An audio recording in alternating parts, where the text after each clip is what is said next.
Reiz kāds precēts pāris ievācās jaunā mājā. Nākamās dienas rītā, dzerot kafiju, sieva palūkojās caur logu un ieraudzījusi aiz sētas kaimiņu izkaram tikko mazgāto veļu, sašutumā noskurinājās. Nu, paskat tik, cik netīra veļa viņam izmazgājusies, sieva teica vīram. Vīrs pameta skatu caur logu, bet turpināja lasīt avīzi, nepievēršot sievas teiktajam nekādu nozīmi. Bet sieva nerimās.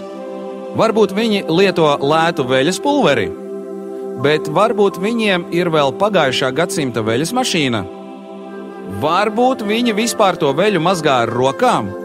Nu, paskat, māja kā pils, bet nevar labu veļas mašīnu nopirkt.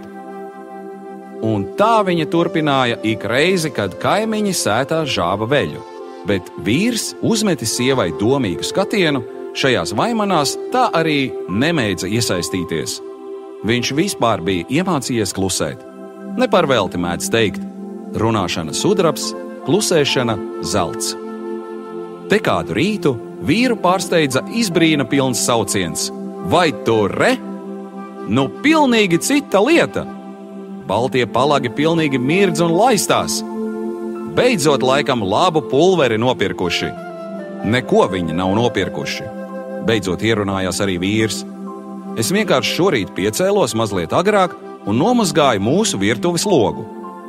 Ir interesanti uzklausīt cilvēku stāstus, it īpaši, ja vairāki cilvēki stāsta par vienu un to pašu notikumu. Reizēm, salīdzinot šos stāstus, šķiet, ka notikums noteikti bijis nevis viens, bet vairāki. Turklāt tie risinājušies dažādās vietās un dažādos laikmetos. Subjektīvie un objektīvie viedokļi, protams, mēdz atšķirties. Mums katram ir sava vērtību sistēma, audzināšana un skatījums uz lietām. Un tas ir labi, jo būtu taču neinteresanti dzīvot pasaulē, kur viss ir vienāds un saprotams.